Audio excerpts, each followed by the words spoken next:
What's up, everybody? My name is Scott Waters. Welcome to Not to Metal. Going to be doing part 2 to the albums that define thrash metal video that I did about a month or so ago.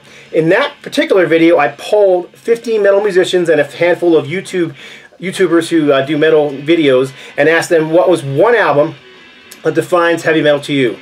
None of those 50 people knew what any of the other picked. So they all picked one album that defined thrash metal to them, except for one. Jason Sherlock picked two, but everybody else picked one. And that list was compiled of those choices. And I got a tremendous response in that video. I can't remember how many views, but it was a lot. And then the responses below, people posted, I'm going to say there's at least 600 posts down there with people giving their choices. Now, about half of those people understood the point of the video, that it was a poll of 50 people, and hey, give me your choice. What would you have picked for that one album? About the other half were like, what the hell, dude? How come this ain't on the list? Your list sucks, dude, because this ain't on the list. This list is going to blow unless this is on the list. It was never the point of the video or that list to come up with an exhaustive list of the greatest thrash metal albums of all time. So, yes, Creator did not make that list. That's because none of those 50 people chose Creator. Does that mean I think Creator doesn't belong on a list of great thrash metal bands or the greatest thrash metal bands or the most influential thrash metal bands? Absolutely do. I think Creator rule. I love Creator. So anyhow, but this video is going to be a bunch of choices from that video. So I mean, I got a huge amount of choices, so there's no way I could show all those different choices people made. A lot of people chose ones that were already in the video. So this list is going to be all albums that were not in the video and mostly bands that weren't in that video. But I'm going to get right into it. I'm going to start off with two runners-up. We're going to do a top 25, and this is all stuff picked by others. There's a few choices in here that I frankly don't agree with, but I'm going to show them anyhow because people picked them, and some were shown, several people picked them. So, but here's my runner-up. Atrophy, their first album, 1988, Socialized Hate. Nobody picked this that I recall. I mean, I may have missed somebody if they did pick it, but yeah, it's a great album nonetheless. U.S. heavy metal from the late 80s, and absolutely love this thing. Great band, just wasn't one that anybody chose.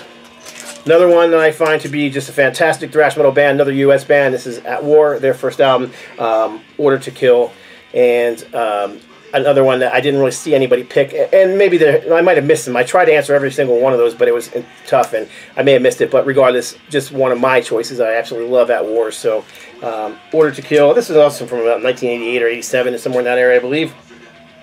But yeah, great stuff. All right, so we're going to get into our list now. So I did write it down so I wouldn't forget who was where. These first few are at the bottom of the list, not because fewer people picked them, but because I don't think they're thrash. But I'm going to show them anyhow because this particular one, several people picked. This is Exciter, Heavy Metal Maniac. A few people picked the second album as well. Regardless, both albums I think are fantastic. You know, early purveyors of speed, but does Exciter define thrash metal?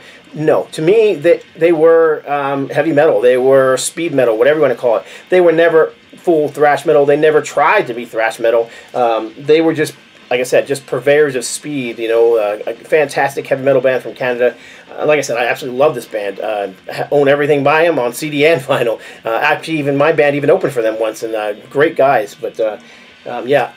To me, this is just not an album that defines thrash metal. Now, if someone would have picked this album and said this defines heavy metal or defines speed metal, I would have agreed with them. But regardless, it's number 25 on the list for that reason. Now, this next band, I don't think it's even close to thrash metal. But we had one particular guy whose post is pinned to the top who felt that the choices that we made were just crap, all of them pretty much, and that we was just a product of media. Well, that's ridiculous. I mean, the people that I asked were some of the people that formed these bands. I mean, I asked, you know, Steve Gaines, the singer from Avatar, and Ronnie Reinhardt, the singer from Dark Angel, and Kate DePena from HIRAX, and Glenn Rogers from HIRAX. Those are the kind of people that I asked. So it's not like these people are dumb and don't know their metal and thrash. These were the guys that were around when stuff was happening. So I just don't agree that, you know, the bands that were picked were pad and nobody, you know, nobody knows what they're talking about. But this particular guy, who I had a great conversation with, regardless, picked Vicious Rumors as one of the bands that was missing from the list. I don't recall him picking a particular album, so I just grabbed a couple of them. This is their first two albums, Digital Dictator and Soldiers of the Night. But from here on, anything from this band to me was just U.S. power metal or just straight U.S. heavy metal. Nothing really thrash about these guys. Fantastic band, and they're still kicking it today with original guitarist Jeff Thorpe, who is pictured right there. Of course, we lost what's the singer's name? Scott Albert. Was that his name? Carl Albert. Scott Albert. Carl Albert. Who's pictured right there. He passed away more than a decade ago now. Regardless, Vicious Rumors are a great band, but I don't know that they belong in a top thrash metal list, in my opinion. But I included them anyhow because somebody picked them. All right, next up, another one. I really don't consider this band thrash metal. I think they're a great band, and I love them, but this is Celtic Frost. This was their first to make Morbid Tales, excuse me. Their first EP, I guess we'll call it an EP. It's got, what, 1, 2, 3, 4, 5, 6, 8 songs. I guess it's a full length. Regardless, Celtic Frost are usually connected with one of the early black metal bands, and I hear them connected with all sorts of stuff, but to me, Celtic Frost were just dirty, grinding, heavy metal. Did they have speed? Yeah, at times they were a speedy band. You might even put them as a speed metal band, but to me, they don't define thrash metal, regardless of how great of a band they are. They're not a band to me that defines thrash metal. They were one of the bands that influenced thrash metal, and maybe even one of the bands who influenced black metal and all these other different genres, but to say that they define thrash metal, that's a bit tough to me. I don't see it. Maybe some of you guys disagree, and if you do, that's fine, let me know. Alright, next up, last one that I think really doesn't fit, but this one a little less so than the others, but this is the first Metal Church, and a ton of people picked this one, saying, I can't believe you don't have Metal Church in your list. And several people picked this as their album that defines thrash metal. Now, to me, Metal Church were the poster boys for U.S. power metal. That sound, that fine line that walked between, speed thrash metal and traditional heavy metal. Metal Church were that band to me. Now, I really don't have a problem including this in the list. If someone would have picked it in the first video, I still would have included it, because it does have that early thrashy sound, even though they moved away from that sound with each release after this, say for like a song like Ton of Bricks. But regardless, this is just, to me, not thrash metal, but speed metal, power metal, whatever you want to call it. But regardless, a great release, and it's in the list at number 22. Metal Church. This is being their first album. This is actually a I believe a German or UK pressing. It's got the track Big Guns on it, an extra bonus track. So, all right, this was a cool choice because people saw Believer and I think Vengeance Rising were also on the list. A few people listed other Christian thrash bands that they were like should have been on the list. I don't have this one on vinyl yet. I have it pre-ordered. I pre-ordered it almost a year ago. But anyhow, this is the first Living Sacrifice, and this is great thrash metal. Now, to me, the sound is somewhere between Believer and Slayer, but regardless, very good thrash metal album. Now, if you're going to check these guys out for the first time, let me warn you, this is their only thrash metal album. They have a large catalog of music, but man, these guys moved all over the place musically. From here, they went into death metal, and then after death metal, they went to more of a groove, Pantera-ish metal sound, and then they went into metalcore, and that pretty much been, that metalcore sound for quite a while, and groove metal and metalcore mixed together. But if you're looking for thrash metal, the self-titled is really the only album from them that is pure thrash metal. This was a cool choice, a little bit more obscure choice that somebody picked, and I was like, oh, cool, I haven't heard it in a long time, pulled it out and gave it a spin. But this is Cyclone Temple. This is their first album. I hate Therefore I Am. Now, Cyclone Temple were actually a band that was built, I should say, came out of this band, Snow White. So several of the members of this band came out of this band when they folded. And I think Snow White put out 2 full-length albums, and then, of course, this EP, which is a classic if you don't own it. But then this is the first one from Cyclone Temple, and this was late. So this is probably like 1988. This is a 2021 repressing that I picked up, I don't know, had to be at the beginning of the year because I've had it for a little while now. But yeah, great thrash metal. This, to me, does define that thrash metal sound, and I have absolutely zero problem with including it in this list. So number 20 is Cyclone Temple. All right, number 19. I don't have it on vinyl, I have it on CD, so I'm showing the CD. And this guy was very insistent that this one would belong on any thrash metal list, and I don't really have a problem with that, but that's Corrosion of Conformity. This is Animosity. This would be the only album that I would include in this list from this band. These guys, again, much like Living Sacrifice, were all over the map musically. First album, EP, whatever you want to call it, was pure hardcore punk. This here is more of a crossover thrash sound. It's still got a lot of that punk ethic in there. And then after this, they moved all over the place. I mean, they were kind of, you know, stoner, groove, a little bit of everything after this, but they never really truly stayed a thrash band. So yeah, Corrosion of Conformity, Animosity, and probably one of the early bands to have that crossover sound where, you know, they, like DRI did the crossover sound and the Crucified did the crossover sound, kind of in that vein. This is one of the ones that several people said, the hell, dude, you can't have a thrash metal list and not have these guys in there. But this is Possessed. This is their second album. Yeah, I don't know. I like Possessed a lot, so but nobody picked them from that first list. They've never been one of my favorite thrash bands. I give them credit for being one of the early purveyors of death metal, especially considering that they had a song called Death Metal on their Seven Churches album. To me, this album, Beyond the Gates, was always their pinnacle, their best album. Cool cover, too. I've always just thought this was a great album from them. Okay, next up, this is another band that probably got included because Believer and Vengeance Rising were on the other list, but several people said, can't believe Sacrament didn't make a list, and this is a great choice. I love this record. This is the first album from them. They had a demo before this, and then another album after this one, which is also great. This band from Pennsylvania, harsh vocals, kind of early purveyor. You know, they're not really death metal, but they kind of have that deathy vibe to them, early deathy vibe. And this is actually, this is an original pressing on REICH. It's been reissued by Retroactive Records in the last few years. But yeah, this is a great album. Sacrament, Testimony of the Apocalypse.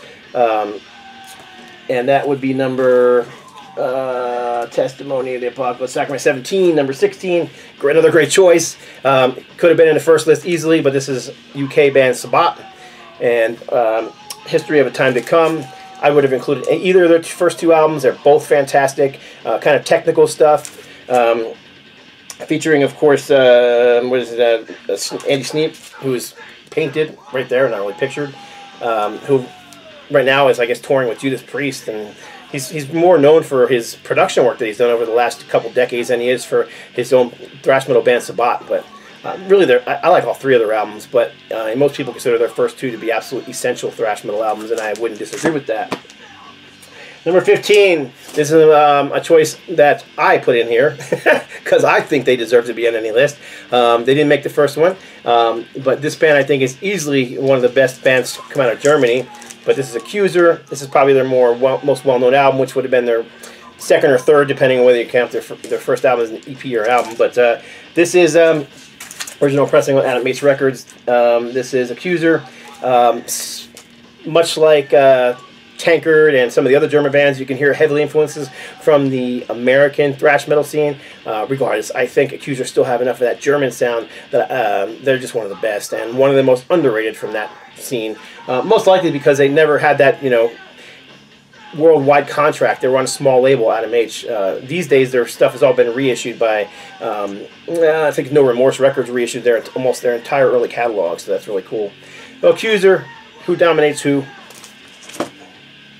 This band, a lot of people said, how come this band's not on the list? Or a lot of people picked them. Unfortunately, I just grabbed one of their albums, the one that I thought might have fit. I didn't get a consistent album picked by them. There was several different albums, but I went with Schizophrenia. A couple people picked this one. Some people picked The Rise. Some people picked Beneath the Remains. Again, you could have gone to any of those. I remember back when this album first came out, they were actually being called death metal, and I never considered, you know, Sepultura to be death metal. But regardless, great album from them. There's an odd picture of this version that came all the way from Brazil. Comes with a cool little poster. But yeah, Sepultura, one of the defining bands of thrash metal out of Brazil. Agreed. They deserve to be in any list, so glad they made this one as well. Number 14. Number 13 is a band several people picked, and they're like, how can this band not be on your list? Man, I even asked two of the guys in this band what their choices were, and nobody picked HIRAX. Now, several people picked this one. Of course, this is a classic from them. More of a crossover sound, again, with the kind of a punk ethic to them. For my money,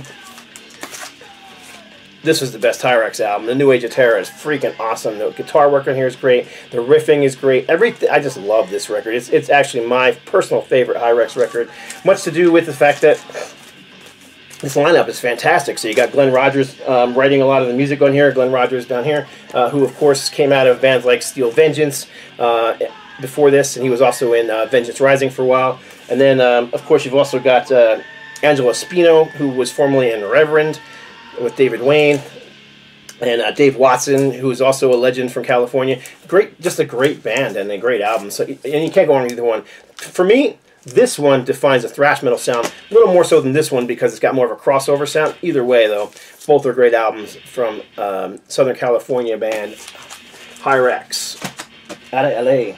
This is a cool one that people picked. I was a little bit surprised to see this one in the list. Their first couple albums were definitely not thrash, more of a power metal sound, but yeah, with this one they went pure thrash, and this is Know Your Enemy from Laws Rocket. A little bit more melodic. Some people would call them speed metal as opposed to thrash. I don't care. I think there's a fine line between speed metal and thrash, and these guys kind of might be walking that fence between the two, but regardless, great choice. Know Your Enemy, Laws Rocket. Annihilation Principle could have also been made this list too, and easily would have fit into this list. So, number 11, another one. This band actually was in the first one, but several people were like, "Man, I would have went with Extractions from Mortality." And indeed, I believe I said in that video, if I was choosing that list, that this would have been my choice for Believer instead of Sanity Obscura. But again, either one of those albums, first two albums from Believer, are just essential thrash to me. This is an original pressing on REICH. They ended up getting picked up by well, several different labels, but their last two albums were on Metal Blade, but they were on Road Racer, Roadrunner back in the day, and toured with Bolt Thrower and who else was it? Sacrifice? I think Sacrifice, Bolt Thrower and Sacrifice. Anyhow, Believer, Extractions from Mortality, just easily as good as any of the thrash metal albums I've shown so far. If you haven't checked out this album, worth your time to check out. I remember this when this one came out, people were calling them B-grade Slayer. I never agreed. They don't sound like Slayer. Maybe just because of the kind of dark subject matter they get that label, but this is Blood Feast. I kind of want to call them Bloodlust. And the reason I want to call them Bloodlust is because that's what they were called at first, and that's what I remember getting a tape from somebody, was just, you know, a tape with a bunch of demo songs on it, and a buddy of mine was a DJ at a station when I was going to college, and he would get all these tracks on cassette from people that he'd play, all this obscure stuff, and we got this obscure thrash song from Bloodlust, and then of course they changed their name to Blood Feast, but I still have the original button that they sold. Looks just like this. It says Bloodlust on it, before they changed their name to Blood Feast due to there already being a Bloodlust, I believe. Regardless, great album, thrash, raw, guttural, thrash metal, not well produced, and that works in to their advantage. It's kind of raw and guttural, and it kind of adds to the charm of the album, in my opinion. Another one of those albums that everybody was like, "Dude, how come that's not on the list? These guys got to be on the list." Again, I'll explain one more time. They weren't on the list because none of the 50 people chose them, not because they don't think they're a great thrash band and deserve to be on a list like this. But this is Sentence of Death. This is the U.S. version of Sentence of Death, so it's a little different cover than the German pressing. But this is the original U.S. pressing. This is their first, I guess it's an EP. It got like 6 or 7 songs on it.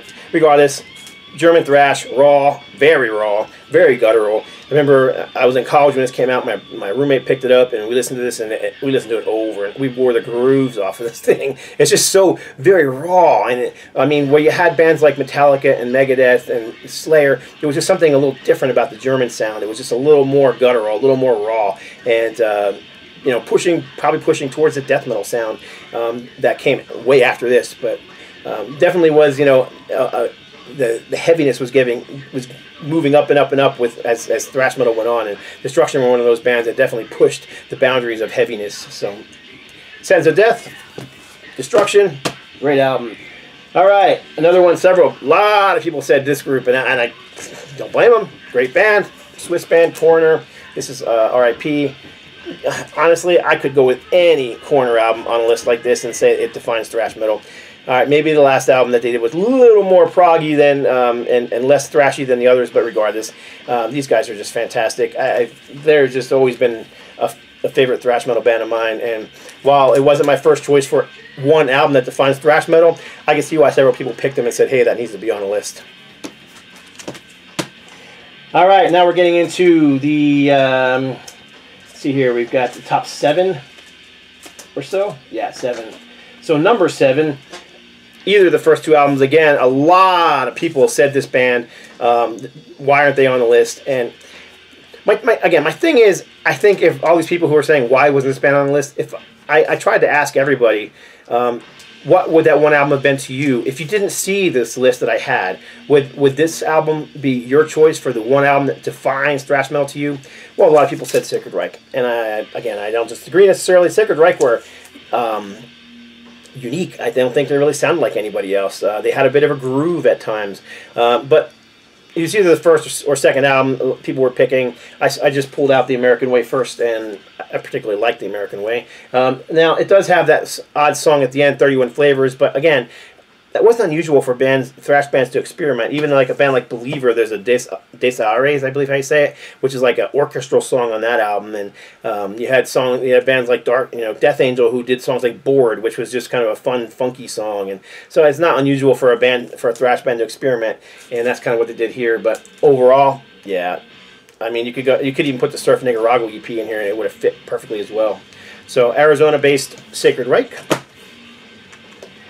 Another one of those bands that you could have picked any of their early albums. Their first few albums are really raw and really guttural, in my opinion, but a lot of people said Killing Technology, and I can't disagree at all. I love VOIVOD. Love this album. This was kind of more of a crossover. VOIVOD went into a progressive metal sound, progressive rock sound, and they started off very raw thrash metal and whatnot. And excuse my phone, sorry. But this here, yeah, this is like that blending. It's got progressive elements, but it's still really, really thrashy. Yeah, I mean, those guys covering Pink Floyd songs, a couple of different Pink Floyd songs, tell you the sound that they moved into. But here and earlier, this is just great, aggressive Canadian thrash metal. So love VOIVOD. Always liked their art. But I just like everything about them. They're very unique too. I mean, what do you call it? Snake had a. Always liked the names too. They always, So what do you got here? Piggy, Snake, Blackie, and Away. Okay, another band from Arizona. A lot of people said this one. I got one guy who was like, "This one blows if it doesn't have this band on there. It better have it on there." Well, it didn't because nobody picked it. And to be honest with you, if I would have done my own top 20 list of albums that define thrash metal, I'm not sure this one would have made it from mine either, because I never really truly considered it thrash metal. But regardless, this is Flotsam and Jetsam, Doomsday for the Deceiver. I love this record. I think it's one of those albums that if you were around at the right time and the right place, then you just were there when this came out, this thing is a classic. I mean, it does have some speedy tracks on there, and it's definitely a heavy album. A lot of people would label it speed metal.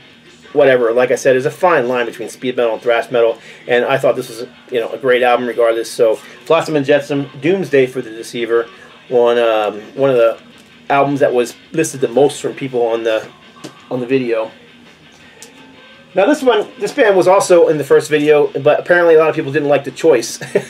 I believe it was the Metal War God who picked. I can't remember what album it was now. Was it? Anyhow, it was Annihilator, and I think he chose. I can't remember the name of the album, Demon something or other. Anyhow, whatever. That wouldn't have been my choice either, but it was his choice, so I included it. For me, either the first 2 Annihilator albums would have been a better choice, but it wasn't my choice. It was his choice, and he chose Refresh the Demon. That's what it was.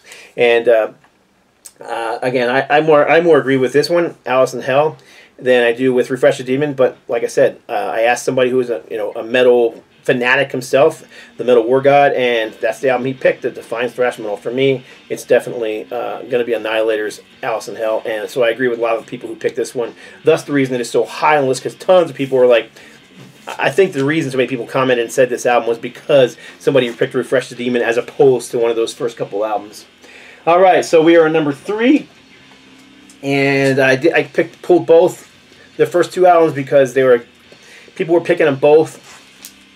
So Nuclear Assault, Survive, and Game Over. So either one of these fantastic. Of course, Dan Lilker coming out of Anthrax and forming his own band after getting into the Left Footed Fellowship out of the band. Anthony Bramante on guitar. You've got Glenn Evans, formerly of TT Quick, on drums here. A bit of a crossover sound, a little more of a punk edge than Anthrax had on the Fistful of Metal, which Dan Lilker had a lot to do with the writing on that one. But regardless, great albums from them, and deserving to be at number 3 in this list of albums that define thrash metal. All right, number 2, and again, this is one of those bands everybody's like, what the heck, dude? A lot of people picked this one. This is Darkness Descends. This is an original Combat pressing. Mine happens to be signed by Glenn Evans. Glenn Evans. I'm a little bit tired here. Gene Hoglan. Glenn Evans. Nuclear assault on the brain. Anyhow, Gene Hoglan, and yeah, I think this is a great album. But for my money, this is the album that I would have picked that defines thrash metal. That album was great, but I think they just upped the game here when they got Ron Reinhardt on vocals, and this thing just freaking blows doors down. You could go with any Dark Angel album. They didn't really disappoint, and they haven't really recorded anything new, you know, since the, let's see, what was it, 1990, I think their last album came out. Even though they've done a bunch of touring and stuff. Matter of fact, this is a 2014 tour shirt. But yeah, Leave Scars would be my choice. Great album from them. This is an original Combat pressing as well. This is one that I keep framed and hang on my wall because it's, as you can see, it's signed by Ron Reinhardt. All right, and that was number 2. And number 1, this is the one that the most people said, hey, that needs to be on your list. Don't disagree. And a lot of people picked this particular album from them. But this is Pleasure to Kill from Kreator. I guess this would be their, you know, Master of Puppets, you know, their big album that everybody seems to love, because it is the one that people pick the most on that list. So, like I said, I thought Kreator deserved to be in the first list. It's just that nobody picked them. 50 people polled, only picked one choice, and nobody had picked this one. So, after seeing the choices, a lot of people picked this one and said it deserves to be on there, and I agree. So, number 1, Kreator, Pleasure to Kill, German thrash. If you get a chance to see these guys live, Mile just freaking owns a room when he's up there on stage. Absolutely owns it. Great band, Kreator. So that's it. That's 25, 27 really. More thrash albums that define thrash, and appreciate y'all watching again. Appreciate all the comments. Leave comments below. I always try to reply to everybody. Again, if you didn't reply on the first one, maybe reply now. What thrash album to you would define the genre? It doesn't have to be one of the ones I picked, but it can be. So that's it. Appreciate y'all watching. God bless. Stay strong.